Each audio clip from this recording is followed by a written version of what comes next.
मलाई हेरेर दिनुहोस्। यदि म यो देशमा चाहिँ एउटा भिजन भएको मान्छे, मिसन भएको मान्छे र कणकणमा यो देश बाँचिरहेको मान्छे हो भने मलाई हेरेर भोट दिनुहोस् श्रम संस्कृति पार्टीमा।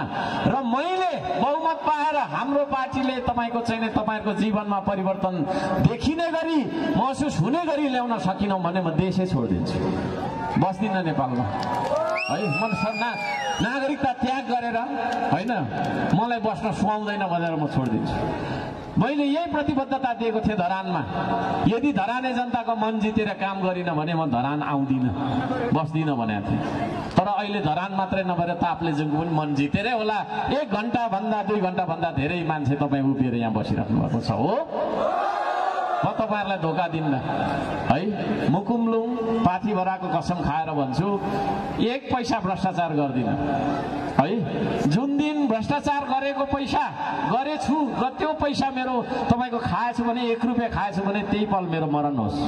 पाथीभरा मातालाई म हैन तपाईको छैन सुम्निमा पारुहाङलाई पनि मैले अस्ति तपाईको छैन भाकेर भनेको छु सालपा सिलिचुङमा। आज म यो पवित्र थलोमा उभिएर भन्छु, म त्यति धेरै इमानदार मान्छे। तपाईहरुले देख्नु भएको छ मैले वर्ल्ड रेकर्ड राखिदिएँ। काम गरेर विश्व रेकर्ड राख्ने नेपालमा अरु कोही पनि छैन हैन। कुदेर राख्यो, पौडी खेलेर राख्यो होला, खोर्सानी टोकेर राख्यो होला, तर जनतालाई हजारौं हजार जनतालाई हैन भिरमा तपाईको चाहिँ पाइप तान्न लगेर त्यो पाइप किन्न लगाएर त्यति धेरै तपाईको चाहिँ मोटिभेट गरेर उत्साहित प्रेरित गरेर विश्व रेकर्ड राख्ने हर्क साम्बाग मात्रै हो है। कोही मान्छे हैन मसँग प्रतिस्पर्धा गर्न चाहन्छ भने म भन्न चाहन्छु काम गरेर मै जस्तो विश्व रेकर्ड राख्दिनु। त्यस्तो मान्छे हो।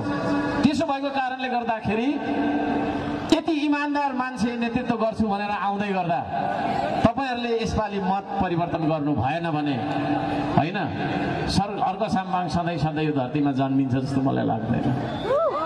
यो देशमा जन्मिन्छ जस्तो लाग्दैन। तर म मेरो मेलो त छोड्दिन, म आफ्नो काम गरिरहन्छु। तर मलाई लाग्छ मैले भन्दैछु म यो देश जिताउन आएको मान्छे हुँ, तपाईलाई जिताउन आएको मान्छे हुँ। तपाईको जीवनमा देखिने परिवर्तन गर्नका लागि, महसुस हुने परिवर्तन गर्नका लागि आएको मान्छे हुँ म। मलाई तपाईहरुले जित्नु हुनेछ भन्ने मलाई लागेको छ। यहाँहरु सबैजनालाई हार्दिक नमन गर्न चाहन्छु। अब हामीले जितेर के कुराहरू गर्छौं त भन्ने पनि सुन्नु मन लागेको होला। थुप्रै कुराहरू छ, पछि हामी तपाईको चाहिँ घोषणा पत्र नै पठाइदिन्छौँ, पढ्नु होला। घरमा थुप्रो हुन्छ हैन। 2-4 कुरा गर्छु। हामी यो देशको शिक्षा पद्धतिमा आमूल परिवर्तन गर्छौं। विद्यालय 3 दिन मात्रै लाग्छ। विद्यार्थीले सैद्धान्तिक तपाईको चाहिँ शिक्षा किताबको भारी बोकेर जीवन बिताउनु पर्दैन है। पढिसकेपछि यही देशमा केही गरी खान सक्ने वातावरण बन्ने गरेको छैन। हाम्रो शैक्षिक प्रणालीमा परिवर्तन हामी ल्याउँछौँ है। हप्ताको 3 दिन मात्रै किताब पढ्ने, 4 दिन के गर्ने भन्दाखेरि उत्पादनका काम गर्ने। हाम्रो विद्यार्थीहरूलाई यतातिर त अब आलु प्याज भनेको थाहा छ। अब धरानमा तपाईको छैन मैले खोर्सानीको बोट कस्तो हुन्छ भनेर बाटैभरि खोर्सानी रोपिन्जेल भए। अब विद्यार्थीलाई थाहै छैन हैन। कहाँ थाहा छ त? धरानमै जन्म्यो, हुर्क्यो, उतै हैन। अब यतातिर त सबै थाहा छ। खोर्सानीको बोट कस्तो हुन्छ भन्ने थाहा छैन, धानको बोट कस्तो हुन्छ भन्ने थाहा छैन। अनि त्यो खालको शिक्षा पढेर चाहिँ त्यसरी विद्वान ठान्ने, आफूलाई डाक्टर ठान्ने, आफूले खाने तपाईको चाहिँ धान रोप्न आउँदैन हैन। हामी बाँच्नका लागि घाँस कपास चाहिन्छ कि चाहिँदैन? बाँच्नका लागि सुरुमै भात चाहिन्छ हैन। त्यसपछि लुगा चाहिन्छ हैन। त्यसपछि बस्ने घर चाहिन्छ। त्यसपछि मात्रै आउँछ अरू त। त्यसो भएको कारणले त्यो खालको चाहिँ उत्पादनका कुरा, निर्माणका कुरा आविष्कार गर्नु परेन यो देशमा हो हैन। तपाईको विदेशबाट ल्याएको गाडी मात्रै चढिराख्ने हामीले यही देशमा ताप्लेजुङ मेड इन ताप्लेजुङ गाडी चढ्दा हुँदैन। अनि त्यो ताप्लेजुङ गाडी बनाउनका लागि चाहिँ तपाईको छैन खाली त्यही पुरानै तपाईको विदेशी दलालहरूले चलाएको पार्टीमा भोट हालेर बन्छ। हामी यही देशमा फ्याक्ट्रीहरू खोल्छौँ, यही देशमा आविष्कार केन्द्रहरू खोल्छौँ, यही देशमा हुन्छ निर्माण। हामीले आविष्कारहरू गर्नु जरुरी छ। हामी कार्यालय पनि तपाईको चाहिँ 3 दिन मात्रै खोल्छौँ, धेरै खोल्नु पर्दैन कार्यालय। कागजको खोस्टा बोकेर यो कठा तल्लो कोठा यो हाकिम र त्यो हाकिमलाई कति नमस्कार गरोस् हौ नेपाली जनताले। होइन, हातको चक्रै खिइसक्यो होला, हातको चक्रै खिइसक्यो होला। होइन, टेपै टालेर यसरी बसिन्जेल भइन्छ। नमस्ते गर्दा गर्दा नमस्ते। सबै यो कानुनी प्रक्रिया चाहिँ घुस खाउँ भनेर बनाएर छ के। कानुनी प्रक्रिया लामो बनाइसकेपछि त झन्झट भयो नि त। यो भन्दा बरु ला भाइ 500 रुपियाँ 1000 भनेर फालस हो। यो सबै कानुन च्याच्छौँ हामी, सरल बनाउँछौँ, एकदम सरल सिधा। होइन, सिधा बनाउँ न क्या। भात खाँदा यसरी खाँदा भएन, यसरी खाइराख्नु मैले, खुट्टाबाट यसरी तलबाट खानुपर्ने मैले, यसरी खान्छु नि, होइन र? नहुने कुरा। त्यसो भएको कारणले गर्दाखेरि म त काम गरिरहेको मेयर हो, त्यसले गर्दा मलाई थाहा छ सबै कागजमा भुलाएर एउटा सानो ड्रेन बनाउनुपर्छ, कागज यति बनाउनुपर्छ। बनाएन भने अख्तियारले आएकै गर्छ, घरि के भन्छ, घरि हैरान हैरान। त्यसो भएको कारणले गर्दाखेरि तपाईँको छैन अब जनताको सेवा सुविधा जीवनभन्दा ठुलो हुँदैन कानुन प्रशासन। हामी जनताको सेवा सुविधालाई मध्यनजर गरेर कानुनमा ठुलो परिवर्तन हुन्छ। 3 दिन मात्रै लाग्छ अफिस, बाँकीको 4 दिन त कर्मचारी पनि बेलसा लिएर आइराखेको होइन भने अब जागिर छोडिहाल्नुपर्छ।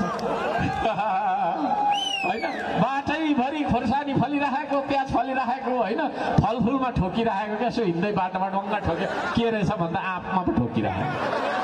त्यस्तो धरती बनाऊ न। होइन, जङ्गलैभरि फलफुल रोप्यो भने संसारभरिको चराचुरुङ्गी हाम्रो देशमा आउँछ।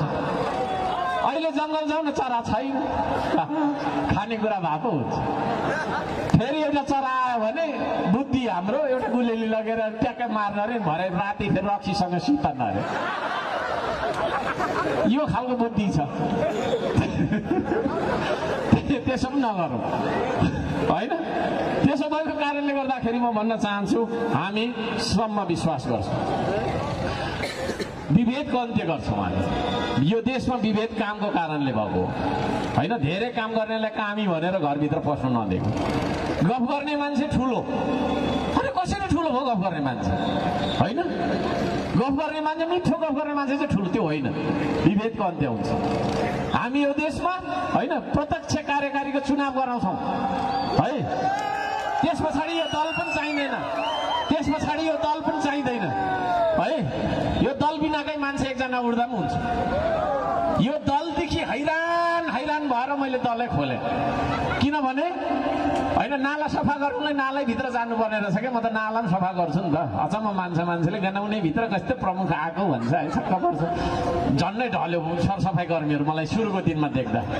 पहिलाको अब नगर प्रमुखलाई अब भेट्नै नभेट्ने 15 जना सेक्युरिटी त हिँड्ने गाँठे, यो नगर प्रमुख त आएर होइन त्यहीँ तपाईँको छैन हामीसँगै बेल चाहन्छ त गनाउने ढलभित्र होइन भनेर छक्कै पर्यो। नाला सफा गर्ने भने त्यही नालाभित्र हाम फाल्नुपर्छ भने जस्तो यो दलतन्त्रको अन्त्य गर्नका लागि श्रम संस्कृति खुलेको कुरा पनि म जानकारी गराउन चाहन्छु। होइन, प्रहरी दलको, अख्तियार दलको, न्यायालय पनि दलको, पार्टीको, सबै पार्टीको, कर्मचारी पार्टीको, शिक्षक पार्टीको म सबैजनालाई जानकारी गराउन चाहन्छु। श्रम संस्कृति पार्टी मात्रै त्यस्तो पार्टी हो जसमा पत्रकारलाई हामी सदस्य बनाउँदैनौँ, कर्मचारीलाई बनाउँदैनौँ, होइन, शिक्षकलाई हामी सदस्यता दिँदैनौँ। शिक्षकहरू आज तपाईँको पढाउनु छोडेर